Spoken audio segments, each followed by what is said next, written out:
Hello everyone, welcome to my channel Mishika's Mom in London. I am Priyanka, a working mom in London. आज का हमारा topic बहुत सी moms की anxiety और बहुत सारे क्वेश्चंस के आंसर देने वाला है। आज हम बात करेंगे कि बेबी के लिए राइट चॉइस क्या है जब आप मैटरनिटी लीव के बाद ऑफिस ज्वाइन बैक करते हो।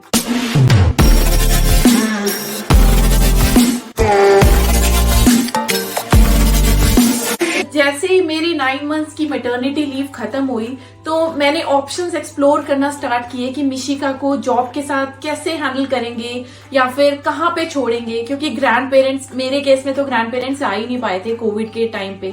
तो मैं आपके साथ वो ऑप्शंस अपने एक्सपीरियंस से आज शेयर करूंगी। तो बात करते हैं ऑप्शन 1 की। Option 1 is Naini. तो मैं आपके साथ प्रॉस एंड कॉन्स शेयर करती हूँ कि नैनी के क्या एडवांटेजेस हैं। नैनी क्या होती है, आपके घर आएगी एक लेडी जो आपके घर में ही रहेगी, 9 to 5 आपके बेबी का ध्यान रखेगी। तो उसमें एडवांटेजेस ये है कि आपके बेबी को लाइक 1-to-1 अटेंशन मिल रही है। एक बंदा एक ही बच्चे पे पूरा दिन ध्यान दे सकता है, उसको खाना एक ही बच्चे को खिलाना है या एक्टिविटीज। और दूसरी चीज ये होती है कि you can keep an I on your baby कि पूरा दिन उसके साथ कैसे वो टेक केयर कर रही है, क्या एक्टिविटीज करवा रही है। You can pay attention to each and everything. वो पीस ऑफ माइंड रहता है कि मेरा बच्चा ठीक है या किसके साथ है या वो उसके साथ कैसे टेक केयर कर रही है। अगर आप वर्क फ्रॉम होम कर रहे हो या फिर इवन आप ऑफिस भी जा रहे हो तो आप कैमरास फिट कर सकते हो अपने घर में, आप मॉनिटर कर सकते हो उसकी एक्टिविटीज। तो ये एक फायदा होता है नैनी के साथ। अब बात करते हैं कॉस्ट की। तो हमें नैनी के साथ कॉस्ट भी ओवरऑल कॉस्ट कम ही पड़ती है। वो मैं बताती हूँ कैसे। कि नैनी जब बच्चा सो रहा है तो आप जैसे नैनी के साथ एग्रीमेंट भी कर सकते हो कि वो आपको कुकिंग में भी हेल्प करेगी या क्लीनिंग में भी हेल्प करेगी, क्योंकि बच्चा स्मॉल बेबी तो 2-3 घंटे सोता है या बड़े बच्चे भी डे नैप लेते ही हैं। तो उस टाइम पे नैनी आपकी कुकिंग कर सकती है या जो भी आप नैनी से बात करोगे क्लीनिंग कर सकती है। तो ओवरऑल आपको कॉस्ट कम ही पड़ती है, क्योंकि आप लाइक जब ऑफिस से आओगे तो आपके काम हुए होते हैं और बेबी की टेक केयर भी कर सकती है।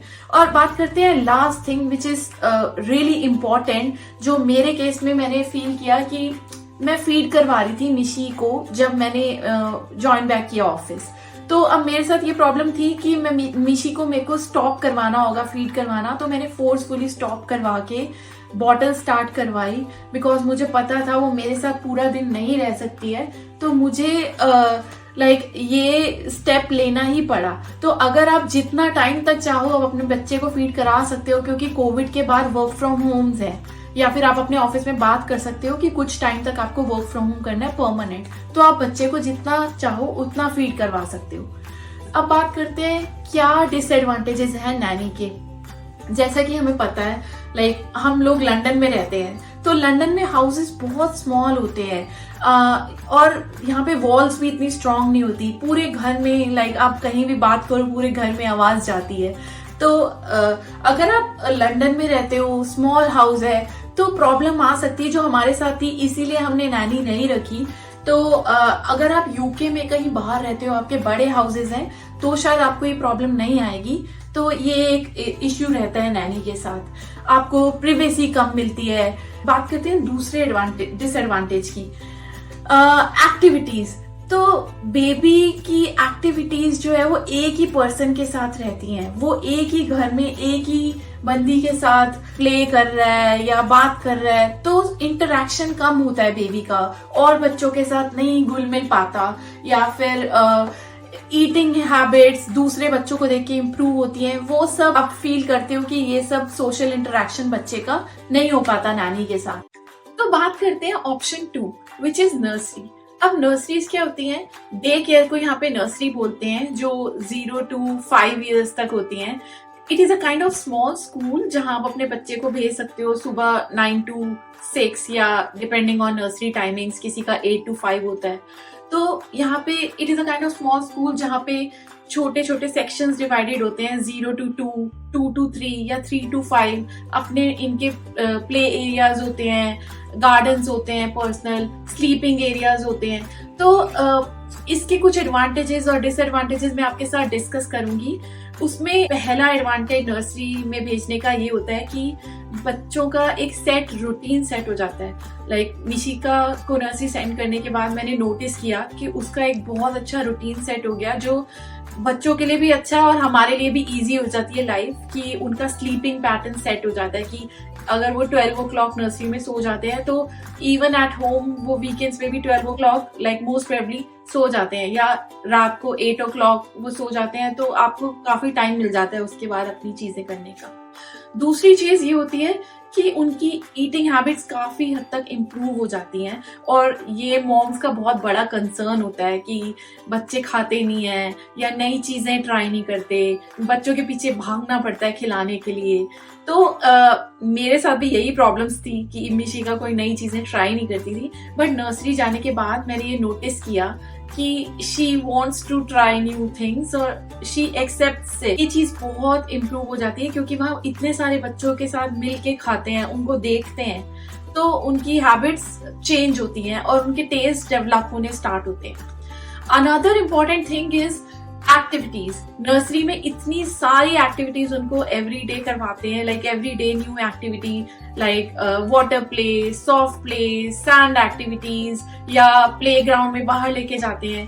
बच्चों का माइंड शार्प होता है, वो नई चीजें सीखते हैं, नई नई चीजें देखते हैं कि ये भी होता है। घर में इतना पॉसिबल नहीं हो पाता है इतनी एक्टिविटीज खुद से करवाना, तो विच इज रियली गुड। और अनदर इम्पॉर्टेंट थिंग इज उनको एक सेफ एंड सिक्योर एनवायरनमेंट मिल रहा है, जहाँ पे हमें भी पीस ऑफ माइंड होता है कि जहाँ पे हम बच्चे को भेज रहे हैं सुबह से शाम तक, वो एक ग्रुप है, लाइक काइंड ऑफ स्कूल है, उनकी रिस्पॉन्सिबिलिटी है कि वो टेक केयर कर रहे हैं। हम एवरी एक्टिविटी उनकी ऐप के थ्रू ट्रैक कर सकते हैं कि इसने कब क्या खाया, इसने कब कितनी पू की, या कितने घंटे बच्चा सोया पूरे दिन में। तो everything is getting tracked somewhere and you can monitor the activities. Last but not the least and very important point is social interaction and confidence. तो उनका कॉन्फिडेंस इतना बूस्ट होता है नर्सरी जाने के बाद। मैंने नोटिस किया, लाइक मिशिका बैठना नहीं सीखी थी जब उसने नर्सरी जाना स्टार्ट किया, तो after going to nursery within 2 days she started like sitting and अगर बच्चा वॉक नहीं कर रहा है तो बहुत जल्दी वॉक करने लग जाते हैं दूसरे बच्चों को देख के, या फिर उनका सोशल इंटरेक्शन, कॉन्फिडेंस इतना ज्यादा बिल्डअप होता है क्योंकि इतने बच्चों से बात करते हैं। इतने तो बात करते हैं नर्सरी के कॉन्स क्या होते हैं। तो पहली चीज है जो cost. Nurseries are really expensive here. आप kind of second mortgage pay कर रहे हो अगर आप नर्सरी में बच्चे को भेज रहे हो। तो जब भी आप बेबी प्लान करो तो थोड़ा बजट देख के, बिकॉज लाइक नर्सरी में यहाँ कॉस्ट वेरी करती है, अराउंड 1100 to 1600 तक जाती है, डिपेंडिंग ऑन कि नर्सरी कैसी है, आपका एरिया क्या है, या नर्सरी की रेटिंग क्या है। सेकेंड चीज जो बिल्कुल पसंद नहीं है मुझे, सिकनेस। तो जैसे ही आप बच्चे को नर्सरी भेजना स्टार्ट करोगे, आप नोटिस करोगे कि वो every other day they get sick. इतनी ज्यादा प्रॉब्लम्स, लाइक ऑलवेज कोल्ड, कफ, या different kind of infections they bring at home, और इसी वजह से घर में भी सब बीमार हो जाते हैं। और ये लगभग 3-4 महीने तक चलता ही रहेगा कॉन्टिन्यूअस।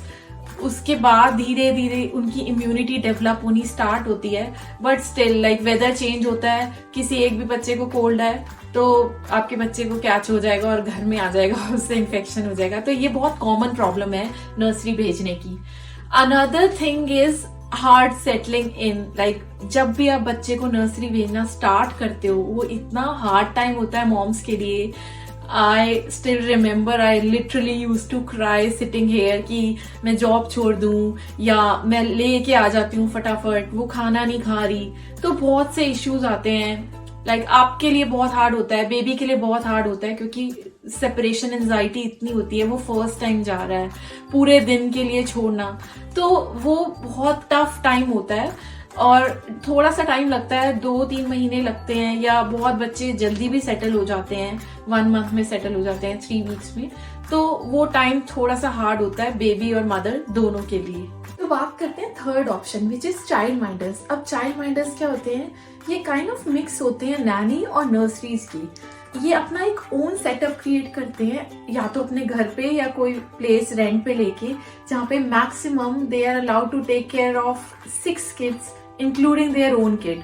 इसके कुछ स्टैंडर्ड रूल्स होते हैं कि चाइल्ड माइंडर्स को रजिस्टर होना जरूरी है ऑस्टेड के साथ, या फिर child minders can take care of only kids under the age of 8।